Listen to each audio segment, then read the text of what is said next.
if Caitlin would start her own league with you, I'd give her $100 million and I have as many billionaires as you needed to start a league. Did you catch the absolute bombshell Dave Portnoy just dropped on the WNBA? Oh yeah, he's back. And this time, he didn't just throw shade or rant from the sidelines. He came in swinging with something far bigger. Portnoy just made an offer so jaw-dropping, so record-shattering, it could single-handedly blow the WNBA's fragile foundation to pieces. We're talking about a full-scale business move, one that could rewrite basketball history forever. A $100 million deal. And it's all centered around one person, Caitlin Clark. You said you'd partner with her and give her $100 million. That's the biggest offer that she's gotten. So if she would have let me be her agent, I would have in a second. And if she's like, I'll start a new league with you, I would get her whatever you want. Like millions of fans who actually understand what's happening, Portnoy knows the truth. The WNBA only has a pulse right now because of Caitlin Clark. Period. The way the league, and especially its commissioner, Cathy Engelbert, has treated her isn't just disrespectful, it's pure humiliation. That's why Portnoy is doing what no one else has dared to do. He's putting $100 million on the table, basically saying, Caitlin, forget them. Start your own league. If you think Clark should take the deal and leave the WNBA in the dust, go ahead and hit that like button and let us know down in the comments, because this might be the story that ends the league as we know it. If Caitlin Clark said, I'm taking my ball and I'm going home and I'm starting my own league, the WNBA would be done in 2 seconds. You don't think Caitlin Clark could line up billionaire investors and start and just get all these players to come with her if they're going to pay a lot more? Of course she would, but for some reason, they want to alienate her. It's like they want her to suffer coming in. You just never seen anything like it where the commissioner doesn't seem to value the stars or the golden goose. But here's the twist everyone's missing. This wasn't some random late-night rant from Portnoy. No, he's dead serious. This was strategic, planned, calculated. He laid out an actual business plan to back it up, and after listening to him, you'd almost believe Caitlin's already weighing her options. The question now is, how real is this? And if she takes it, are we witnessing the beginning of the end for the WNBA's current leadership? Because from the looks of it, the commissioner might have just dug her own grave on live TV. Let's be honest, Dave Portnoy isn't new to controversy. He thrives on it. He's a business mogul, a media powerhouse, and a guy who never bites his tongue. But this time, he didn't just stir the pot, he flipped the entire table. What he said wasn't just bold, it was the WNBA's worst nightmare made real. In his latest appearance, Portnoy made one thing crystal clear. If Caitlin Clark ever wants to launch her own league, he'll be the first one in line to back her up. No hesitation, no second thoughts. And to prove it, he's offering a mind-blowing $100 million to make it happen. If she truly was like, I'm out of here, I'm starting my own league, she'd have people lining up, including myself, and she would put the WNBA out of business. I really do believe that. I think she's that powerful for the whole league. Now, let's not confuse this for some empty headline. Dave Portnoy doesn't bluff. If you followed his track record, you know he's already deep in major sports investments. So when a man like that gets on live television and publicly makes a promise that big, you better believe he means every word. And that's what's got the WNBA scrambling right now. Because if Caitlin even thinks about saying yes, Engelbert's entire house of cards collapses overnight. And here's where it gets even juicier. Portnoy didn't stop after making the offer. Nope. He doubled down, practically campaigning for Caitlin to take it. You could hear it in his tone. He wasn't pitching, he was persuading. It felt like a live negotiation in front of millions. Portnoy is all in and the league knows it.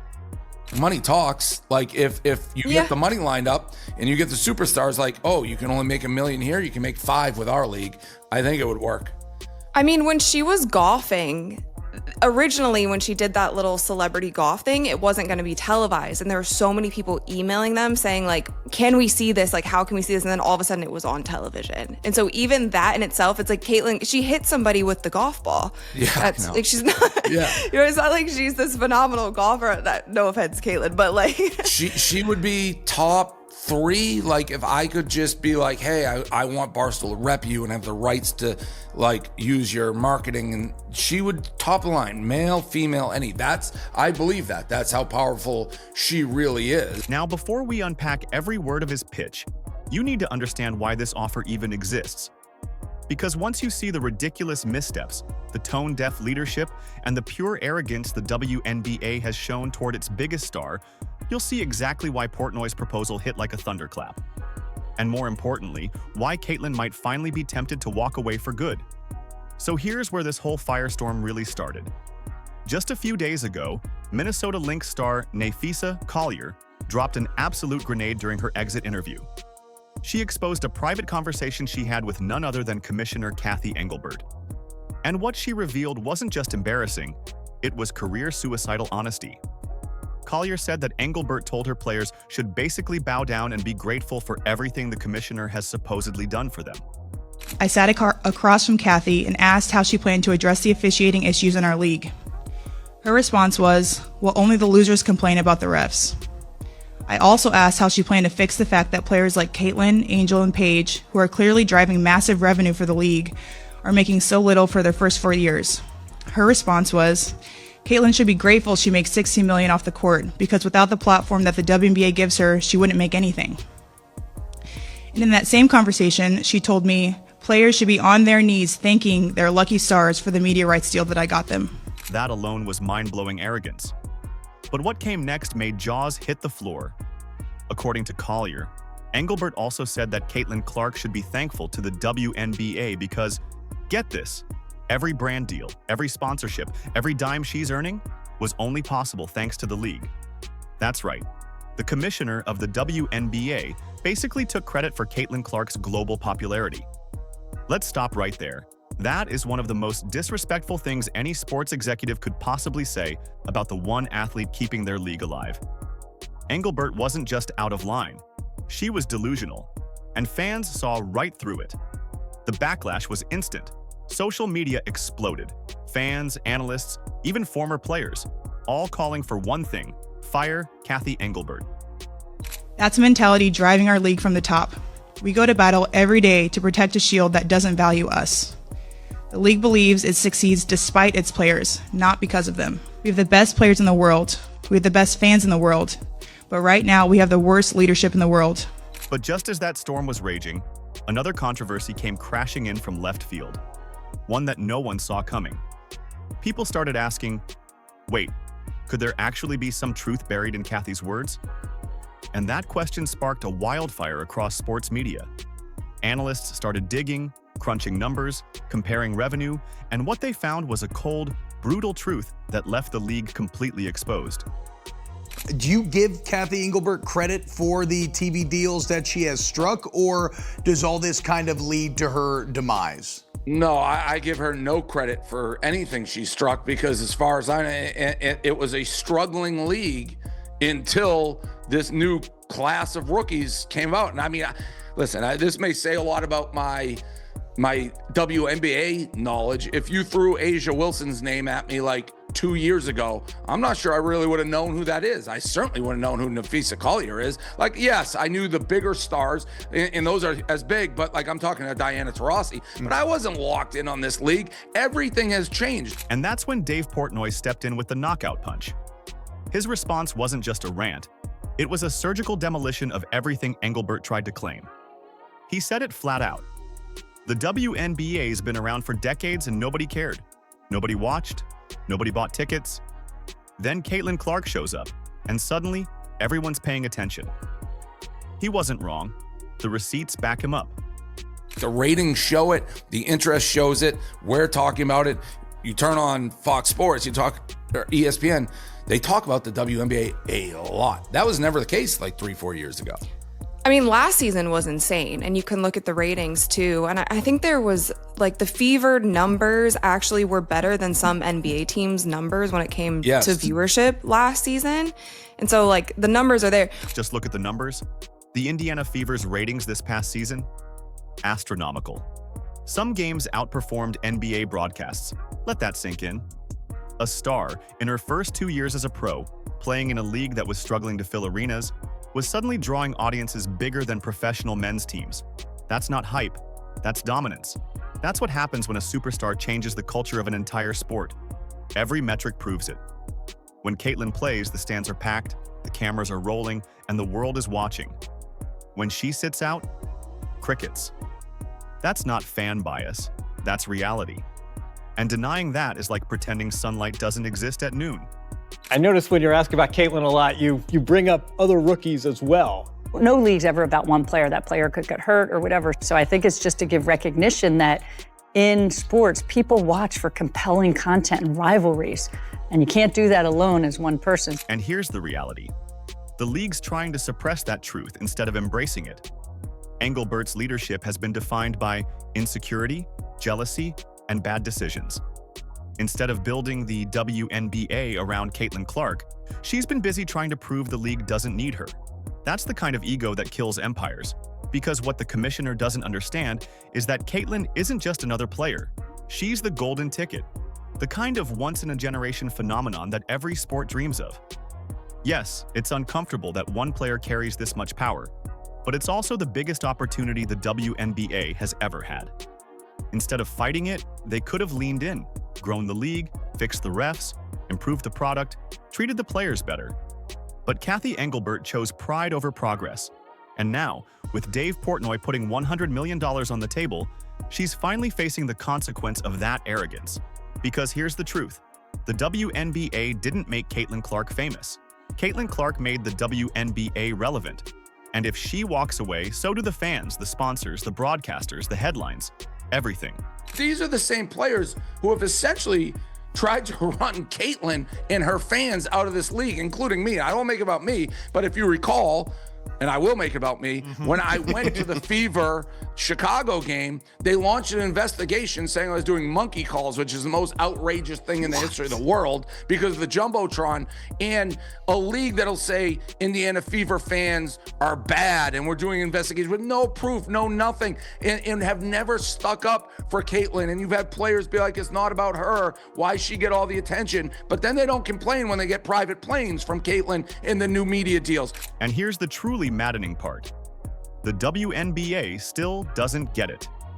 They've been handed the golden ticket, a once-in-a-generation opportunity to transform women's sports forever. And instead of protecting it, they're lighting it on fire. Rather than celebrating the superstar who single-handedly put them on the map, they're busy disrespecting her in public, taking passive-aggressive shots at the very player fans pay to see. You couldn't script worse management if you tried. It's complete madness. It's self-sabotage in its purest form, like watching someone saw off the branch they're sitting on while bragging about how steady their balance is. And that exact kind of delusional thinking is what finally pushed Dave Portnoy over the edge. His viral on-camera offer wasn't random. It was the boiling point of frustration shared by millions of Caitlin Clark fans who've watched this league make mistake after mistake. Portnoy just said what everyone else has been thinking. The WNBA doesn't deserve Caitlin Clark.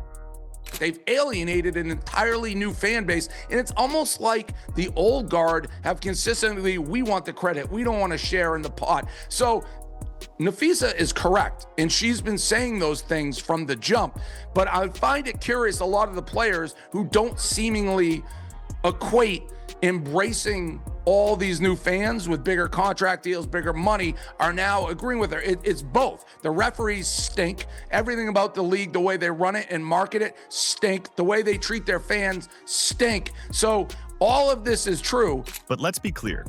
Dave Portnoy didn't jump into this because he's just a fanboy of Caitlin Clark. The guy's a shark.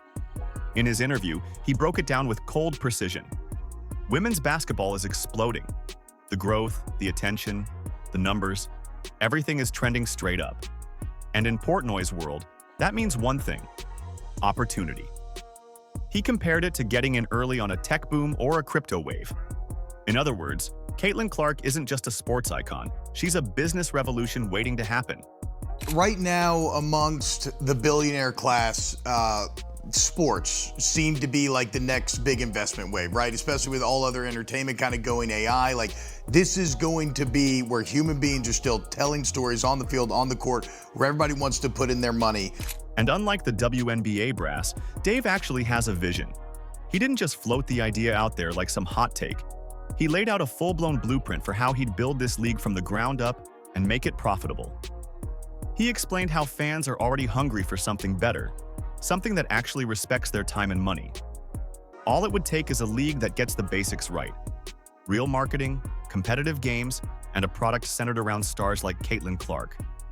Because the demand is already through the roof, the WNBA just refuses to cash in on it. Think about it. You don't need a doctorate in economics to understand what's happening here. Caitlin Clark equals sold-out arenas. Caitlin Clark equals national headlines. Caitlin Clark equals television ratings that rival NBA broadcasts.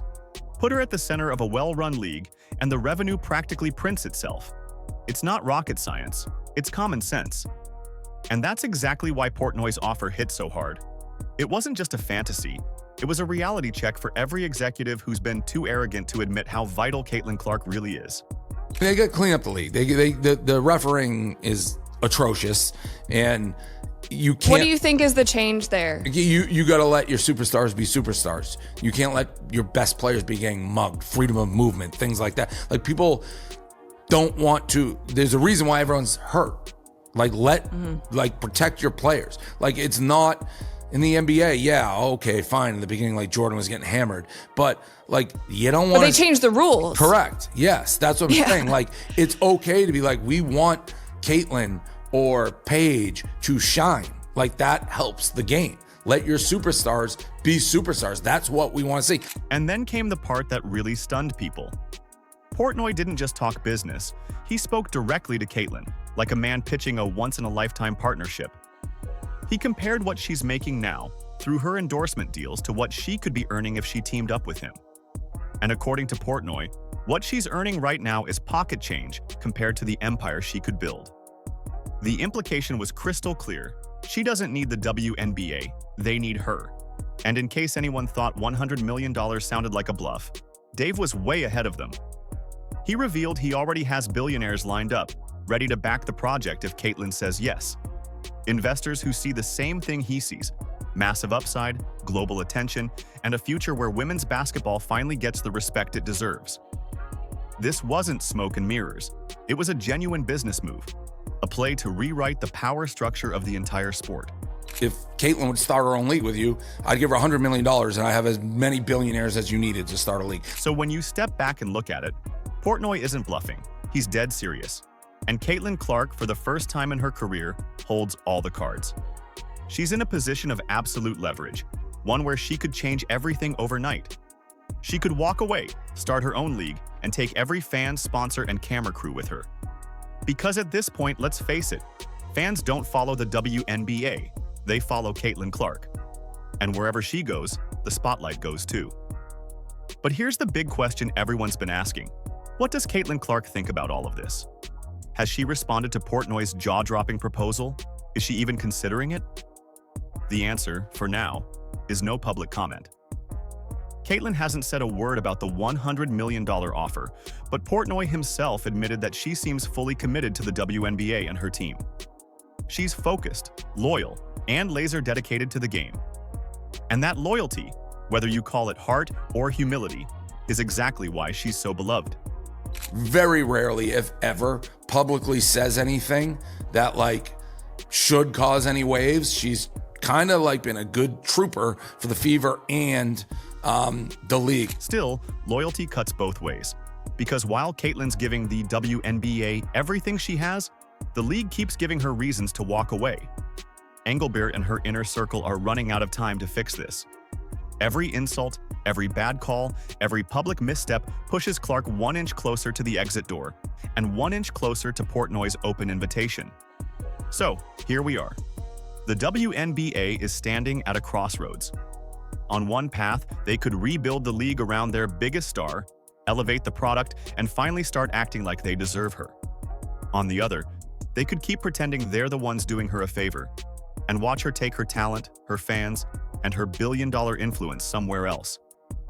Because make no mistake, if Caitlin Clark ever decides to take Portnoy up on that offer, it won't just be a sports story, it'll be an earthquake. It would be the ultimate revenge on the league that disrespected her. It would be the day the WNBA finally realizes too late that you can't build a future by alienating your present. So what do you think? Should Caitlin Clark keep carrying a league that keeps taking her for granted? Or take control of her destiny and change the game forever? Because either way, one thing's for sure. The power's no longer in the commissioner's hands. It's in Caitlin Clark's. If you think Clark should take the deal and leave the WNBA in the dust, let us know down in the comments below. Like, subscribe, and turn on all notifications so you never miss out. Click the video on the screen, and we will see you in the next one.